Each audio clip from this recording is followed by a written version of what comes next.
In our last video, towards the beginning, in our driving footage as we left Urquhart Castle, you may have seen a date appear in the upper left-hand corner that said Monday, May 6. I need to make a correction. That date should have read Sunday, May 5th. When I put that in there, I was actually thinking ahead to today's video, which starts off on the morning of Monday, May 6. Our initial drive this morning will take us south from the city of Inverness, down along the upper west side of Loch Ness to Urquhart Castle. It's roughly a half-hour drive by car. In this first part of our drive, you will see us go around the corner from the parking spot near our Airbnb, and then proceed north on Hall Road to the Ness Bridge intersection.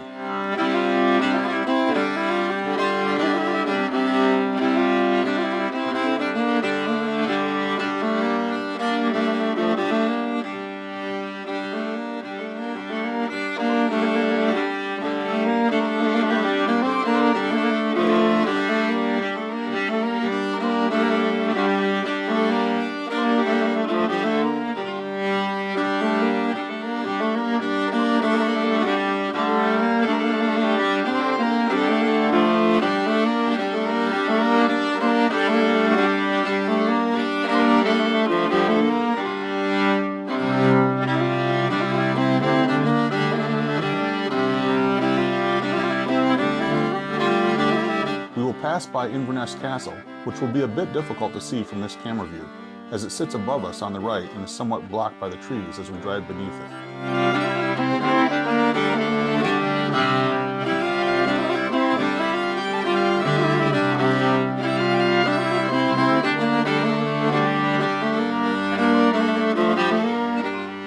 Here we'll cross over the Ness Bridge and continue south out of the city.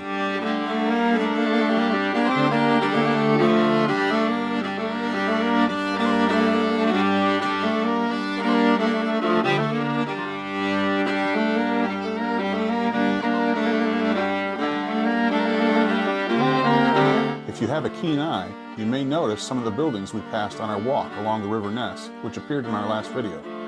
First, on your left, you'll see several buildings, including the Columba Hotel on the far left. The Columba Hotel is an 82-room, 4-star hotel built in 1881 and was named after St. Columba, as are many buildings and locations in Scotland.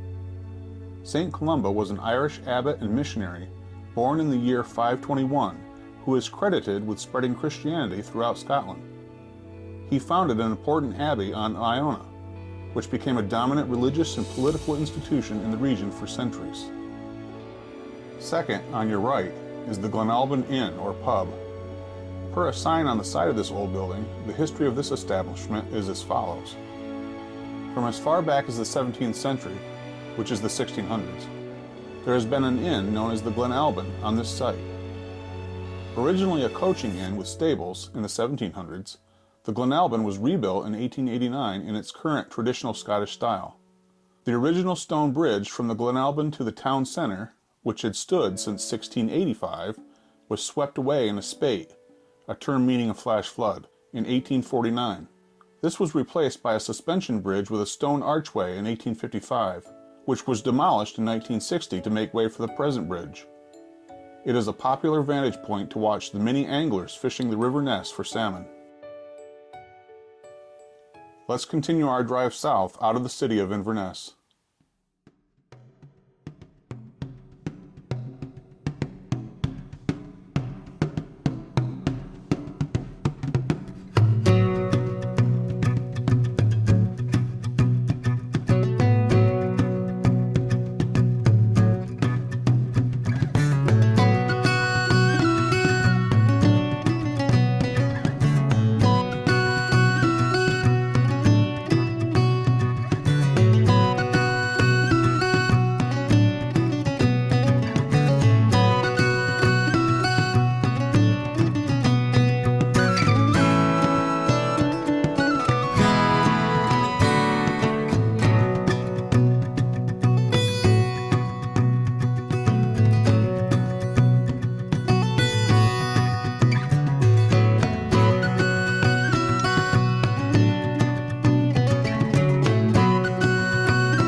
earliest parts of this drive, the road comes close to the shore of Loch Ness, and then later we'll be back further away behind some tree cover.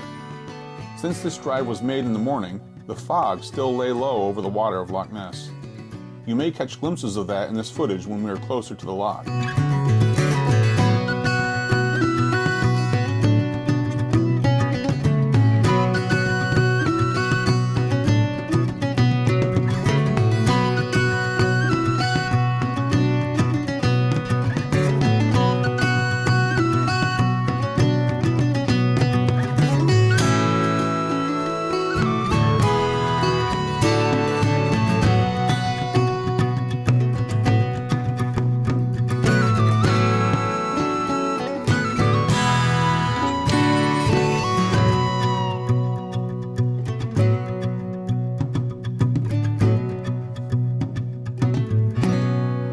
This was a beautiful drive along the A82, but before too long we were making the turn through the village of Drumnadrocket that would take us down to the castle.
Arriving at your destination on the right.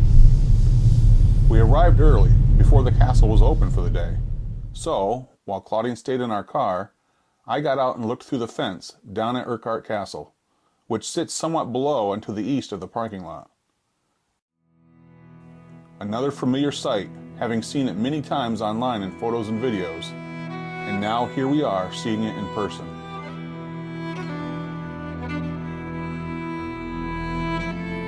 Once the doors of the visitor center were open, we proceeded down the steps and underneath the parking lot to reach the pathway that leads down to the castle itself. There's a full-scale working model of a trebuchet on the way, ancient artillery that would have been used against castles like this before the days of cannons. Imagine the rocks hurled at the walls and the damage they created.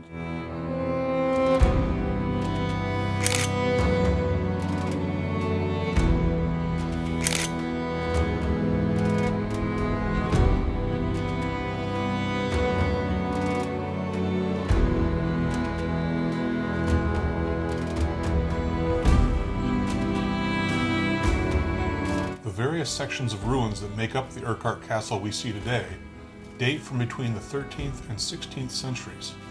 However, it is built on the site of an even older medieval fortification, now long gone to history.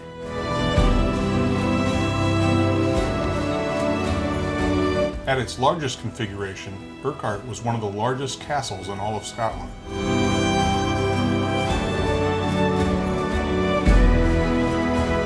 Urquhart Castle played a role in the wars for Scottish independence in the 14th century and has also been the site of numerous raids until it was abandoned in the mid-17th century. In 1692, it was partially destroyed to prevent the Jacobite forces from using it, and it subsequently was left to decay until the 20th century when the organization Historic Environment Scotland took over care of the ruin as a scheduled monument and opened it to the public.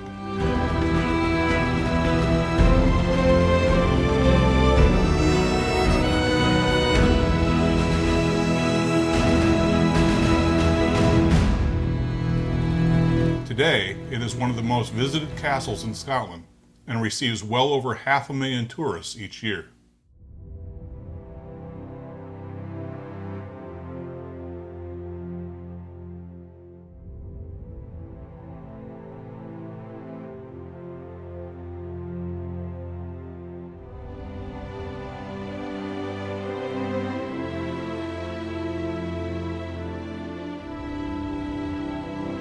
We had the opportunity to listen to a guide speak while we were exploring the various corners of the castle ruins, and he was very informative.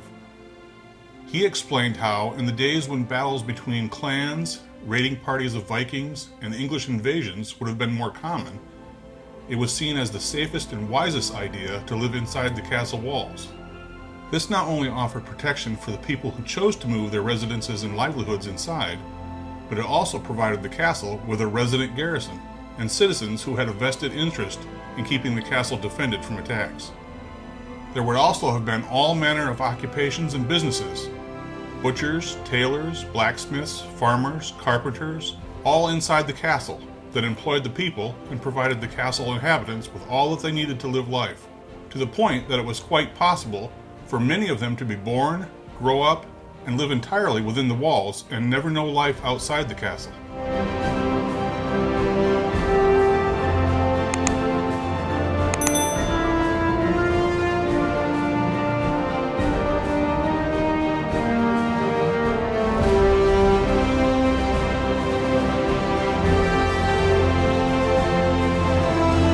We really enjoyed our visit to Urquhart Castle.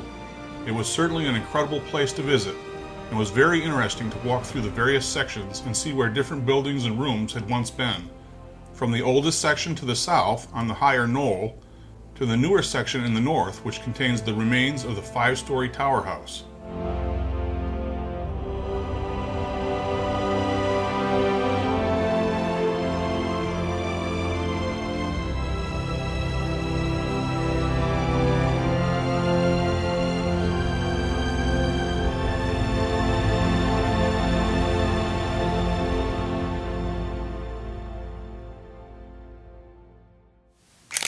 Since it was getting close to noon by the time we finished our visit of the castle, we stopped for a quick bite to eat back at the Visitors Center, which included a cafe and gift shop. Then we jumped back on the A82 and continued our drive for that day, a beautiful and scenic drive up through the largely unpopulated highlands, heading to our next destination in Dorney, Eiledonan Castle.